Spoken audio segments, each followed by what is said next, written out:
بسم اللہ الرحمن الرحیم۔ اکثر اسلامک ایجوکیشن کے معزز ناظرین و سامعین، السلام علیکم ورحمۃ اللہ وبرکاتہ۔ میری محترم بہنوں اور میرے بھائیوں، آج 27 رمضان المبارک کا مبارک دن ہے اور امید کرتے ہیں کہ آپ نے جو رات گزر چکی ہے شب قدر کی رات، اس رات کو بڑے خوشو خضو کے ساتھ گزارا ہوگا، اللہ رب العزت کو راضی کرنے کی کوشش کی ہوگی، اللہ تعالیٰ کی بارگاہ میں اللہ تعالیٰ کے خوف کی وجہ سے ندامت کے آنسو بہائے ہوں گے، اپنے گناہوں پر شرمندگی کا اظہار کیا ہوگا، تو اللہ رب العزت کی بارگاہ میں دعا کرتے ہیں کہ اللہ تعالیٰ آپ کی اس رات کی تمام عبادات کو اپنی بارگاہ میں قبول و منظور فرمائے، آمین یا رب العالمین۔ تو آج 27 رمضان کا مبارک دن ہے، تو آج ہم آپ کے ساتھ قرآن پاک کی ایک چھوٹی سی سورت اخلاص کا عمل شیئر کریں گے اور اس کے ساتھ اللہ تعالیٰ کے ایک صفاتی نام کا عمل شیئر کریں گے۔ اب سورت اخلاص بڑی مبارک سورت ہے۔ نبی کریم صلی اللہ علیہ وآلہ وسلم نے فرمایا کہ اگر تم ایک مرتبہ سورت اخلاص کی تلاوت کر لیتے ہو تو اللہ رب العزت تمہیں 1/3 قرآن پاک پڑھنے کا ثواب عطا فرماتا ہے۔ اب 1/3 قرآن پاک 10 سپاروں کے برابر ہے، یعنی کہ اگر آپ ایک مرتبہ سورت اخلاص کی تلاوت کرتے ہو تو اللہ تعالیٰ آپ کو 10 سپارے پڑھنے کا ثواب عطا فرمائے گا، اور اگر آپ 3 مرتبہ سورت اخلاص کی تلاوت کر لیتے ہیں تو اللہ تعالیٰ آپ کو ایک مکمل قرآن پاک پڑھنے کا ثواب عطا فرمائے گا۔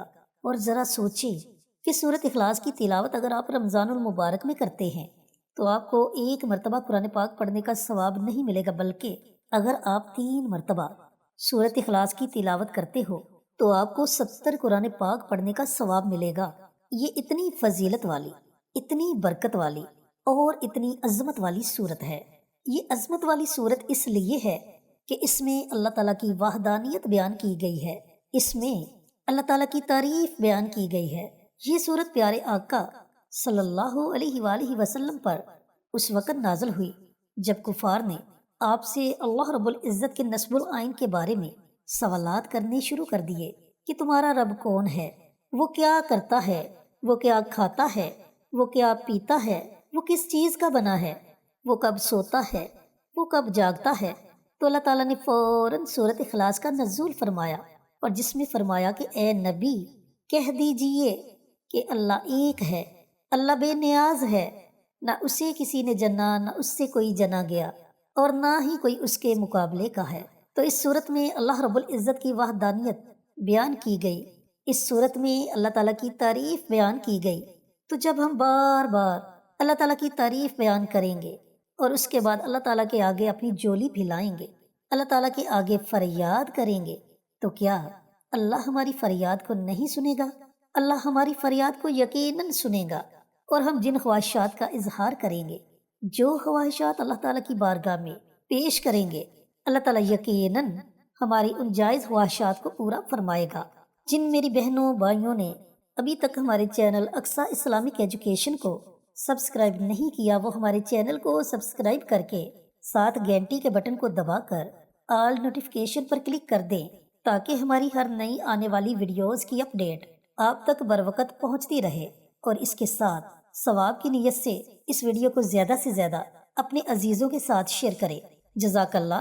تو میری بہنوں اور بھائیوں، آپ نے آج 27 رمضان المبارک کے دن سورت اخلاص کا اور اللہ تعالیٰ کے ایک صفاتی نام کا یہ عمل، یہ وظیفہ پڑھنا کیسے ہے؟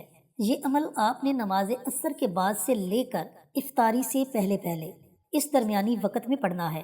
اگر آپ مسجد میں ہیں، مسجد میں اس عمل کو پڑھنا چاہو تو مسجد میں پڑھ سکتے ہیں، اور اگر آپ گھر واپس آ کر اس عمل کو پڑھنا چاہتے ہیں تو گھر واپس آ کر آپ اس عمل کو پڑھ سکتے ہیں۔ میری محترم بہنیں، میری مائیں اس عمل کو، اس وظیفے کو اپنے گھر میں رہتے ہوئے پڑھ سکتی ہیں۔ اب نماز عصر کے بعد سے لے کر افطاری سے پہلے اس درمیانی وقت میں کسی بھی وقت آپ 5 منٹ کا یہ عمل کر سکتے ہیں۔ آپ نے سب سے پہلے پیارے آقا سرور کائنات حضرت محمد مصطفیٰ صلی اللہ علیہ وآلہ وسلم کی ذات اقدس پر ایک مرتبہ درود السلام کا نذرانہ پیش کرنا ہے۔ درود پاک پڑھنے کے بعد آپ نے صرف 11 مرتبہ سورت اخلاص کی تلاوت کرنی ہے۔ اس کے شروع میں ہی آپ نے بسم اللہ پڑھ لینی ہے، اس کے بعد آپ بنا بسم اللہ کے سورت اخلاص کی تلاوت کر سکتے ہیں۔ جب آپ 11 مرتبہ سورت اخلاص کی تلاوت کر لے تو اس کے بعد اللہ تعالیٰ کا ایک بڑا ہی پیارا اور صفاتی نام ہے یا رحمان، اس نام کو آپ نے 100 مرتبہ پڑھنا ہے۔ یعنی کہ اس نام کی آپ نے ایک تسبیح پڑھنی ہے۔ اس طرح جب آپ یہ عمل مکمل کر لیں، سورۃ اخلاص بھی پڑھ لیں اور اللہ تعالیٰ کا یہ صفاتی نام بھی پڑھ لیں، تو آخر میں آپ نے پھر نبی کریم صلی اللہ علیہ وآلہ وسلم کی ذات اقدس پر ایک مرتبہ درود السلام کا نذرانہ پیش کرنا ہے، اور پھر افطاری سے تھوڑی دیر پہلے آپ نے اپنے ہاتھوں کو رب کائنات کی بارگاہ میں اٹھا لینا ہے۔ اب افطاری کا وقت وہ مبارک وقت ہے جس وقت میں اللہ تعالیٰ کی رحمتیں اپنے بندوں پر موسلا دار بارش کی طرح برستی ہیں۔ یہ وہ مبارک وقت ہے جس وقت میں اللہ تعالیٰ اپنے بندوں کی دعاؤں کو اپنی بارگاہ میں قبول و منظور فرماتا ہے۔ آپ یہ کہہ سکتے ہیں کہ یہ دعاؤں کی قبولیت کا وقت ہے۔ تو اس وقت آپ نے اپنے ہاتھوں کو رب کائنات کی بارگاہ میں اٹھا لینا ہے، اور آپ کی جتنی بھی حاجات ہیں، آپ کے جتنے بھی مقاصد ہیں، آپ نے ان تمام حاجات کے لیے، ان تمام مقاصد کے لیے اللہ رب العزت کی بارگاہ میں دعائیں مانگنی ہیں۔ اگر آپ پریشان ہیں تو پریشانیوں سے نجات کے لیے دعائیں مانگو۔ اگر آپ کی اولاد نافرمان ہے تو اپنی اولاد کی ہدایت کے لیے دعائیں مانگو۔ اگر آپ بے اولاد ہیں، اولاد جیسی نعمت سے محروم ہیں، تو نیک اور صالح اولاد کے لیے دعائیں مانگو۔ اگر آپ مقروض ہیں تو قرض سے نجات کے لیے دعائیں مانگو۔ اگر تنگ دست ہو تو رزق میں خیر و برکت کی دعائیں مانگو۔ یعنی کہ اس وقت آپ خوب دعائیں مانگو، انشاءاللہ آپ کی دعائیں ساتوں آسمانوں کو چیرتی ہوئی عرش تک پہنچ جائیں گی، اور اللہ تعالیٰ اپنی بارگاہ میں آپ کی دعاؤں کو قبول و منظور فرما لے گا۔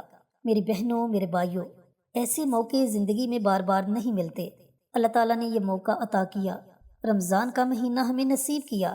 یہ مہینہ گزر چکا ہے، اس کے آخری چند دن باقی ہیں۔ ان باقی دنوں میں آپ نے ایک چھوٹی سی دعا ہے، اس دعا کو آپ نے ضرور پڑھنا ہے۔ کوشش کریں کہ اس دعا کی ایک تسبیح صبح پڑھ لیں اور ایک تسبیح رات کو سونے سے پہلے پڑھ لیں۔ اگر آپ ایسا نہیں کر سکتے تو پھر روزانہ کسی بھی وقت ایک تسبیح اس دعا کی ضرور پڑھ لیا کریں۔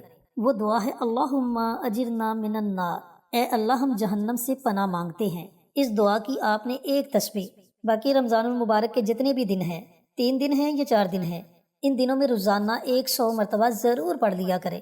ہو سکتا ہے کہ اللہ رب العزت ہمارے تمام کبیرہ صغیرہ گناہوں کو معاف کر دے، اور ان گناہوں کو معاف کرنے کے ساتھ ساتھ نیکیوں میں بدل دے۔